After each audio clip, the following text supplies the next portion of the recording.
Hello बच्चों, कैसे हैं। उम्मीद है आप लोग सब ठीक होंगे। पिछले वीडियो में हमने जनरल एंट्री को बहुत ही सिंपल वे में करना सीखा था और आज के इस वीडियो में हम कुछ जनरल एंट्री या कुछ ऐसे ट्रांजैक्शन हैं जिनकी जनरल एंट्री की प्रैक्टिस करने वाले हैं। अगर आप चैनल पे नए हैं तो चैनल को सब्सक्राइब कर लीजिए, लाइक कर लीजिए और बेल आइकन ज़रूर प्रेस कर लीजिए ताकि आगे आने वाले सभी वीडियो आपको समय पर प्राप्त हो सके और आप अकाउंट में मास्टर बन सकें। तो चलिए शुरू करते हैं। यहाँ पर एक हमारे सामने ट्रांजैक्शन है, रोकड़ से व्यापार प्रारंभ किया, कमेंस्ड बिजनेस विद कैश। तो इसका जो एंट्री है ना वो कैसे होगी। तो भाई अगर कोई व्यापार प्रारंभ करता है मतलब कोई बिजनेसमैन होगा, व्यापारी होगा, कोई ओनर होगा बिजनेस का, वही व्यापार में पैसा लगाएगा, है ना। तो यहाँ पर देखिए दो जो है खाते प्रभावित हो रहे हैं। एक तो ओनर हो रहा है, ओनर पैसा लगा रहा है, और दूसरा चूंकि पैसा लगा रहा है तो कैश अकाउंट जो है वो इफेक्टेड है। ठीक है। अब जब ओनर जो पैसा लगाता है ना बिजनेस में, उसको हम कैपिटल बोलते हैं। और इसको दूसरे तरीके से समझें तो ये ओनर को रिप्रेजेंट करने वाला जो है ना वो कैपिटल अकाउंट है, क्योंकि ओनर का नाम जो है उसकी खुद की अकाउंट्स की बुक में कहीं नहीं आता है, तो उसको रिप्रेजेंट करने वाला अकाउंट हो जाएगा कैपिटल। और जब कैश लगाएगा ना तो बिजनेस में क्या होगा, कैश आएगी। तो यहाँ पर जो एंट्री होगी वो क्या होगी, कैश आ रहा है, आने वाली वस्तु को डेबिट करते हैं हम, कैश अकाउंट डेबिट। और टू ओनर आना चाहिए था लेकिन ओनर नहीं आएगा, उसको रिप्रेजेंट करने वाला जो खाता है कैपिटल अकाउंट वो आएगा। साइड में हमने ये देखे रखा है, आप यहाँ पे रूल्स भी देख सकते हैं कि पर्सनल अकाउंट का रूल्स क्या है, रियल अकाउंट का रूल्स क्या है, नॉमिनल अकाउंट का रूल्स क्या है। चलिए आगे बढ़ते हैं। एक और तो हमें नगद माल खरीदा, नगद माल खरीदा तो मतलब क्या हुआ, वही दो हो गया, गुड्स हो गया। देखिए खरीदे ना तो डायरेक्ट परचेस लिखिए आप, तो परचेस, और नगद खरीदा है तो इसका मतलब हमारे पास से क्या हो रहा है, कैश जा रही है। जाने वाली वस्तु को क्या करते हैं, क्रेडिट। चूँकि माल आ रहा है, आ रहा है तो काय के माध्यम से आ रहा है, परचेस। तो यहाँ पर क्या हो जाएगा, purchase account debit to cash जा रहा है, नगद खरीदा है तो कैश अकाउंट हो जाएगा। ठीक है।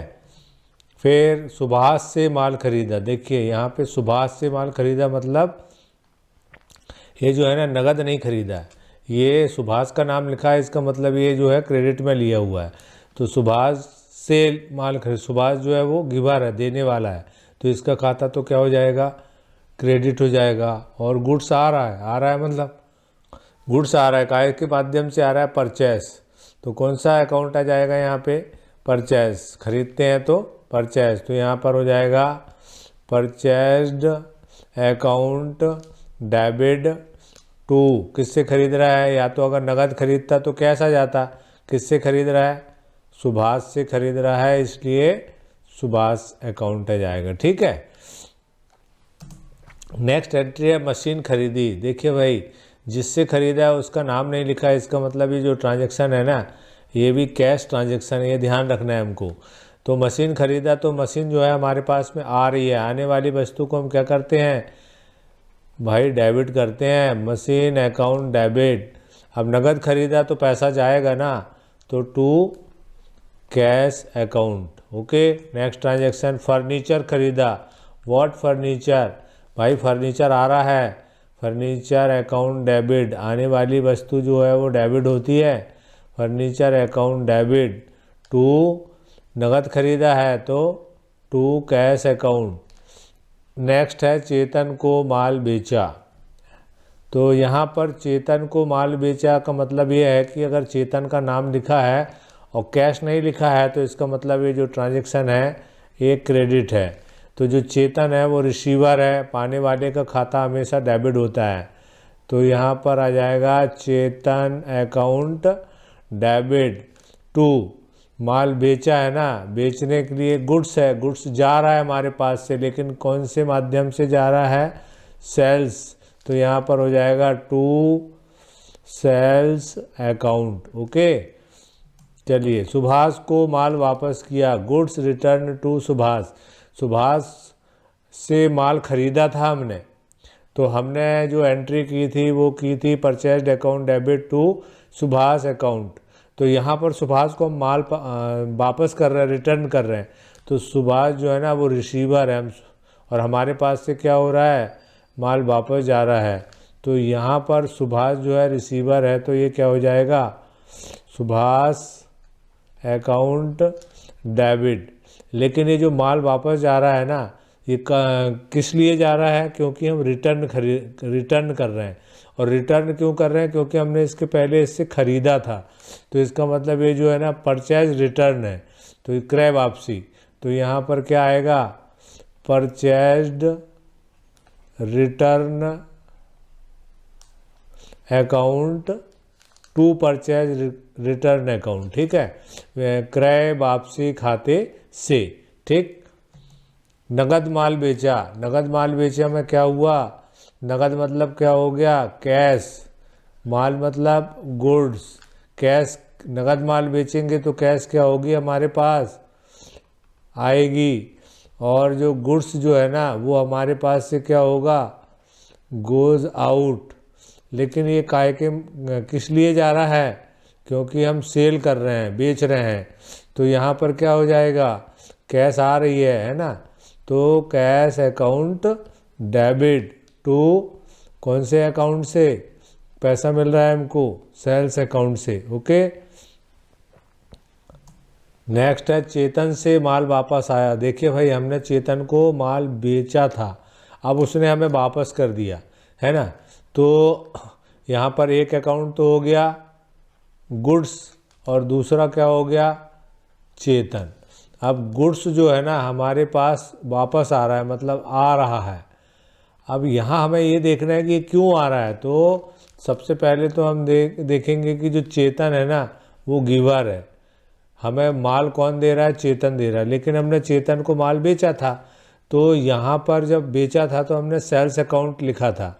अब यहाँ पर वो जो बेचा था वो माल वापस हमको कर रहा है, तो यहाँ पर हो जाएगा सेल्स रिटर्न अकाउंट।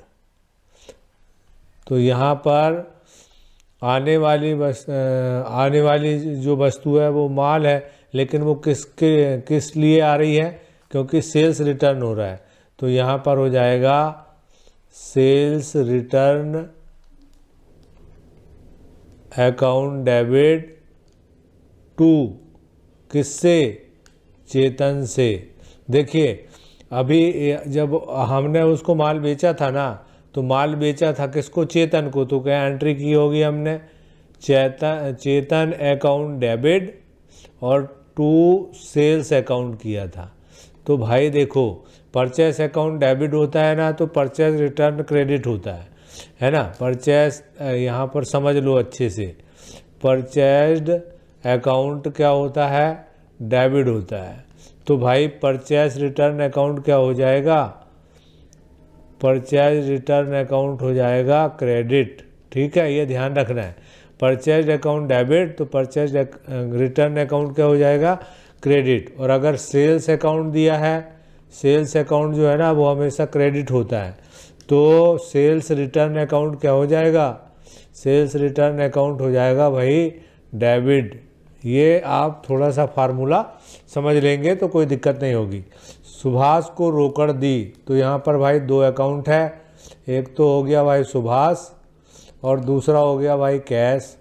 तो सुभाष जो है ना रोकड़ आपने दी, तो ये क्या हो गया, रिसीवर है भाई साहब। तो रिसीवर का अकाउंट क्या होता है, डेबिट। तो सुभाष अकाउंट क्या हो जाएगा, डेबिट टू क्या दे रहे हो आप, कैश अकाउंट, क्योंकि कैश हमारे पास से जा रही है इसलिए क्रेडिट कर दिया हमने। संदीप से नगद माल खरीदा, what goods from Sandeep for cash. अब यहाँ पर जो ट्रांजैक्शन है ना, इसमें संदीप भी लिखा है, यहाँ पे संदीप लिखा है और यहाँ पे नगद भी लिखा है। तो संदीप से हमें कोई लेना देना नहीं है। क्यों नहीं है, क्योंकि हमने क्या किया है, नगद माल खरीदा, हम पैसे दे दिए भाई, कैश दे दिया है हमने। तो यहाँ पर दो ही खाते प्रभावित होने वाले हैं, एक तो हो गया कैश और एक हो गया goods.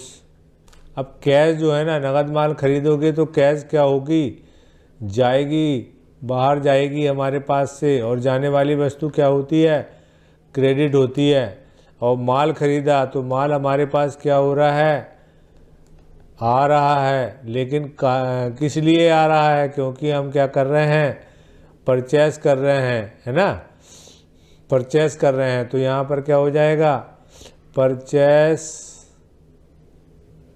Purchase account debit to cash account, क्योंकि हम पैसा दे रहे हैं, नगद माल खरीद रहे हैं ना। चलिए, चेतन से रोकड़ प्राप्त की। अब बताइए, तो एक तो हो गया यहाँ पर जो है चेतन हो गया, और नगद प्राप्त किया अपन ने, कैश प्राप्त कर रहे हैं, कैश रिसीव फ्रॉम चेतन, तो 2 अकाउंट हो गए। चेतन से प्राप्त की ना, तो चेतन क्या हो गया, चेतन गिवर हो गया भाई, ये क्रेडिट होता है। और कैश जो है ना हमारे पास में आ रही है, तो क्या करेंगे, आने वाली वस्तु को कैश अकाउंट डेबिट टू क्या, चेतन। किससे ले रहे हैं भाई, चेतन से अकाउंट, ठीक ना, चेतन से पैसा मिल रहा है हमको। कमल को माल बेचा, गुड्स सोल्ड टू कमल, तो यहाँ पर नगद तो कुछ लिखा नहीं है, तो एक तो खाता हो गया गुड्स और एक हो गया कमल। अब गुड्स जो है ना आप बेचोगे तो क्या होगा, आपके पास से जो है बाहर जाएगा, जाने वाली वस्तु को क्या करते हैं, क्रेडिट। तो ये काय के लिए जा रहा है, सेल हो रहा है भाई। और कमल जो है ना वो रिसीवर है, क्या है, रिसीवर है। रिसीवर का खाता क्या होता है, डेबिट। तो यहाँ क्या लिखेंगे, कमल्स अकाउंट डेबिट टू क्या आएगा, सेल्स अकाउंट। ओके, निजी खर्चे के लिए निकाले। हाँ, एक ये नई एंट्री है, मैं नया ट्रांजैक्शन है जिसके बारे में हमें पता करना चाहिए। जैसे पैसा लगाता है ना मालिक, वैसे ही वो अपने पर्सनल यूज़ के लिए पैसा निकालता है व्यापार से। तो जब वो पैसा निकालेगा ना, तो कौन निकाल रहा है, मालिक। तो जो पैसा निकालता है उसको क्या बोलते हैं हम लोग, ड्राइंग बोलते हैं। तो यहाँ पर 2 चीज़ें हैं, एक तो ऑनर हो गया, बिजनेस का जो ऑनर है अगर पैसे निकालता है तो उसको जो है ड्राइंग बोलते हैं, है ना। ड्राइंग जो है ये पैसा निकालेगा ना, तो ये व्यापार से बाहर जा रहा है पैसा, तो ये गोज आउट हो रहा है। और दूसरा हो गया कैश।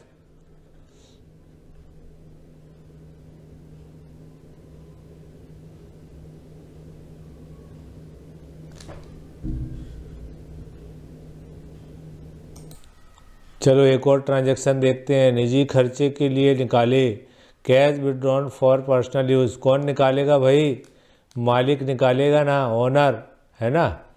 पैसा निकालने वाला कौन है, ओनर। ओनर अगर पैसा निकालता है तो उसको क्या बोलते हैं, ड्राइंग। ये भी रिप्रेजेंटेटिव अकाउंट है, ये किसको रिप्रेजेंट कर रहा है, ओनर को। अच्छा, यहाँ पर जो ओनर है ना वो रिसीवर है, क्या है, रिसीवर है। तो रिसीवर का खाता क्या होता है, डेबिट होता है, लेकिन ओनर का नाम नहीं आएगा। ओनर को रिप्रेजेंट करेगा अगर पैसा निकालेगा तो कौन सा अकाउंट, ड्राइंग अकाउंट। तो यहाँ पर हो जाएगा ड्राइंग अकाउंट डेबिट। अब दूसरा, अगर वो पैसा निकालेगा तो मतलब कैश, और ये जो कैश है ना ये बाहर जा रही है, बिजनेस से बाहर जा रही है, मालिक के पास जा रही है। देखिए, मालिक और बिजनेस दोनों अलग अलग होते हैं, है ना। तो बिजनेस से पैसा निकल रहा है, मालिक के पास जा रहा है, तो यहाँ पर तो ये गोज आउट हो रहा है ना, गोज आउट, बाहर जा रहा है। तो यहाँ पे क्या हो जाएगा, जाने वाली वस्तु टू कैश अकाउंट। ठीक है, इस तरीके से एंट्री करते जाओ। व्यापारिक व्यय चुकाए, 2 चीज़ें हो गई भाई। एक तो हो गया ट्रेड एक्सपेंसेस, चुकाओगे तो क्या जाएगा, कैश, ये बाहर जा रहा है भैया बिजनेस से। और ट्रेड एक्सपेंसेस जो है ना, एक्सपेंसेस जो है वो क्या होते हैं, डेबिट होते हैं। तो बहुत सिंपल एंट्री हो गई, trade expenses account debit to cash account, क्योंकि कैश हमारे पास से जा रही है ना। दिलीप को वेतन दिया, भाई देखो नाम आया है यहाँ, नाम जो है ना, जब भी इस तरीके की एंट्री आए तो नाम को हम ध्यान में नहीं रखना है। वेतन दिया ना, यहाँ पे वेतन दिया उधार नहीं है, मतलब वेतन दिया, पेमेंट कर दिया। तो जो सैलरी है ना, वो सैलरी जो है वो एक्सपेंसेस है, तो सैलरी एक्सपेंसेस है, और एक्सपेंसेस जो होता है वो क्या होता है, डेबिट होता है भाई, ठीक है। ओके, अब आप अगर सैलरी दोगे तो कैश जो होगी वो क्या होगी, हमारे पास से जाएगी, मतलब बिजनेस से जाएगी। जाने वाली वस्तु क्या करते हैं भाई, क्रेडिट। तो ये देखिए, salary expenses account debit to cash account. Okay, तो यहाँ पर एक चीज़ आपको ध्यान में रखनी है कि दिलीप को दो या श्याम को दो या अनिल को दो, उससे कोई फ़र्क नहीं पड़ता है। हमें केवल ध्यान रखना है वेतन दिया है ना, किराया दिया, किसको दिया इससे हमें कोई लेना देना नहीं है, क्योंकि ये तो कैश में पेड कर रहे हैं ना। तो ये जो ट्रांजैक्शन है ये कैश ट्रांजैक्शन है। तो जब भी हम कैश में पेड करते हैं तो एंट्री जो है वो उसी प्रकार से होती है, ठीक है। चलिए आगे बढ़ते हैं। और एक किराया चुकाया, भाई रेंट जो है ना, रेंट एक्सपेंसेस है, एक्सपेंसेस हमेशा डेबिट होता है। तो एक तो ये आ गया आपका रेंट अकाउंट डेबिट। अब जब आप पेड करोगे तो क्या पेड करोगे, कैश, तो कैश क्या होगी, जाएगी, तो टू कैश अकाउंट। जाने वाली वस्तु को हम क्या करते हैं, क्रेडिट करते हैं। क्रेडिट व्हाट गोज आउट, ये देखिए साइड में नियम भी लिख के रखा है हमने, आप चाहें तो यहाँ पे देख सकते हैं। चलिए, बिजली व्यय चुकाए, ये भी वही है, एक्सपेंसेस है भाई। इलेक्ट्रिसिटी बिल जो है वो क्या है, एक्सपेंसेस है, और एक्सपेंसेस क्या होते हैं, डेबिट होते हैं।